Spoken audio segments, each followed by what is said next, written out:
ಯೋऽन्तಃ ಪ್ರವಿಶ್ಯ ಮಮ ವಾಚಮಿಮಾಂ ಪ್ರಸುಪ್ತಾಂ ಸಂಜೀವಯತ್ಯಖಿಲಶಕ್ತಿಧರಸ್ವಧಾಮ್ನಾ ಅನ್ಯಾಂಶ್ಚ ಹಸ್ತಚರಣಶ್ರವಣತ್ವಗಾದೀನ್ ಪ್ರಾಣಾನ್ನಮೋ ಭಗವತೆ ಪುರುಷಾಯ ತುಭ್ಯಂ.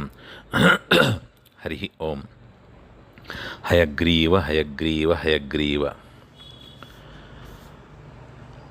ಪರಿಜನಾನುರಾಗ ವಿರಚಿತ ಸ್ತವಲವ ಸಂಶಬ್ದ ಸಲಿಲ ಕಿಸಲಯ ತುಳಸೀ ದುರ್ವಾಂಕುರೈರಪಿ ಸಂಹೃತಯ ಸಪರ್ಯಯ ಕಿಲ ಪರಮ ಪರಿತುಷ್ಯತಿ.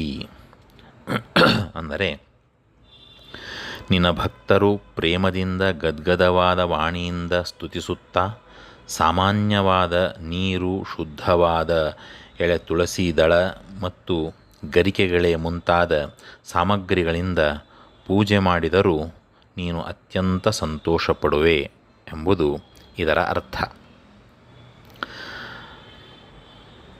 ಶಾಸ್ತ್ರ ನಮಗೆ ಭಗವಂತನ ಪೂಜೆ ಮಾಡಲಿಕ್ಕೆ ಪ್ರೇರಣೆಯನ್ನು ನೀಡ್ತಾ ಇದೆ. ನಾವು ಯಾವುದೋ ಒಂದು ನೆಪವಡ್ಡಿ ಭಗವಂತನ ಪೂಜೆಯನ್ನು ಮಾಡೋದರಿಂದ ತಪ್ಪಿಸ್ಕೊಳ್ಳಿಕ್ಕೆ ನೋಡ್ತಾ ಇರ್ತೀವಿ. ನಮಗೆಲ್ಲ ಸುಖ ಸಂಪತ್ತುಗಳನ್ನು ಒದಗಿಸುವವನು ಭಗವಂತ.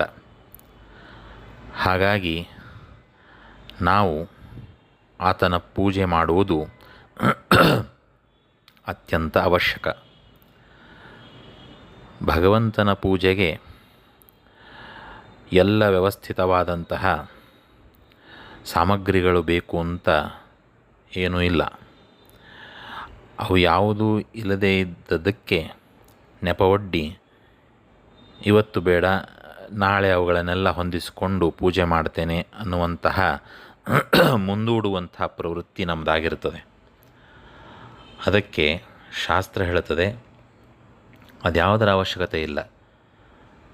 ನೀರಿನಿಂದ ಪೂಜಿಸಿದರೂ ಕೂಡ ಆತ ಸ್ವೀಕರಿಸ್ತಾನೆ, ಪ್ರೀತಿಯಿಂದ ಅನುಗ್ರಹಿಸ್ತಾನೆ. ಒಂದು ದಳ ತುಳಸಿಯಿಂದ ಪೂಜಿಸಿದರೂ ಸ್ವೀಕರಿಸ್ತಾನೆ, ಅದರಿಂದ ಅನುಗ್ರಹಿಸ್ತಾನೆ. ಗರಿಕೆಯಿಂದ ಪೂಜಿಸಿದರೂ ಕೂಡ ಅನುಗ್ರಹಿಸ್ತಾನೆ ಅನ್ನುವಂತಹ ಮಾತು ಇಲ್ಲಿ ನಮಗೆ ತಿಳಿಸ್ತಾ ಇದೆ. ಇದೇ ಮಾತನ್ನು ನಾವು ಭಗವದ್ಗೀತೆಯಲ್ಲೂ ಕೂಡ ಕಾಣಬಹುದು. ಪತ್ರಂ ಪುಷ್ಪಂ ಫಲಂ ತೋಯಂ ಯೋ ಮೇ ಭಕ್ತ್ಯಾ ಪ್ರಯಚ್ಛತಿ ತದಹಂ ಭಕ್ತಿ ಉಪಹೃತ ಅಶ್ನಾಮಿ ಪ್ರಯತಾತ್ಮನಃ ಎಂಬಂಥ ಮಾತು ಅಲ್ಲಿಯೂ ಕೂಡ ತಿಳಿಸಲಾಗಿದೆ. ಹಾಗಾಗಿ ಒಟ್ಟಿನಲ್ಲಿ ಶಾಸ್ತ್ರ ನಮಗೆ ಭಗವಂತನ ಪೂಜೆಯನ್ನು ಮಾಡಲಿಕ್ಕೆ ಸರಳವಾದಂಥ ಮಾರ್ಗವನ್ನು ತಿಳಿಸಿಕೊಡ್ತಾ ಇದೆ. ಇಷ್ಟೆಲ್ಲ ಸರಳತೆ ಇದ್ದು ಭಗವಂತನ ಭಕ್ತಿ, ಆದರೆ ಮುಖ್ಯವಾಗಿ ಇಲ್ಲಿರಬೇಕಾದದ್ದು ಭಕ್ತಿ.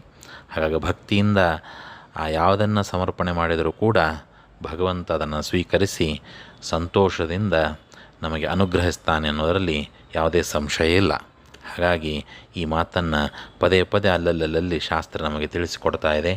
ಆದರೂ ನಾವು ಅದನ್ನು ಉಪೇಕ್ಷೆ ಮಾಡಿ ಭಗವಂತನ ಪೂಜೆ ಮಾಡೋದನ್ನು ಬಿಟ್ಟರೆ ಭಗವಂತನ ಶಿಕ್ಷೆಗೆ ಗುರಿ ಆಗ್ತೇವೆ.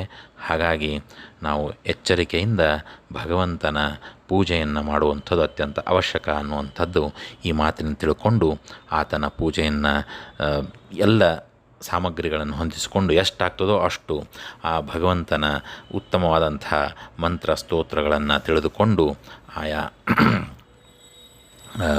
ಹಂತದಲ್ಲಿ ಭಗವಂತನ ಪೂಜೆಯನ್ನು ಮಾಡೋದು ಅತ್ಯಂತ ಅನಿವಾರ್ಯ ಅನ್ನೋದು ಈ ಒಂದು ಮಾತಿನ ತಾತ್ಪರ್ಯ. ಹಾಗಾಗಿ ಅದನ್ನು ಭಗವಂತನನ್ನು ಪೂಜಿಸಿ ಆತನ ಕೃಪೆಗೆ ಪಾತ್ರರಾಗೋಣ ಅಂತ ಹೇಳ್ತಾ ಭಾರತೀಯ ರಮಣೋಖ್ಯ ಪ್ರಾಣಾಂತರ್ಗತ ಶ್ರೀಕೃಷ್ಣ ಅರ್ಪಣಮಸ್ತು. ನಮಸ್ಕಾರ.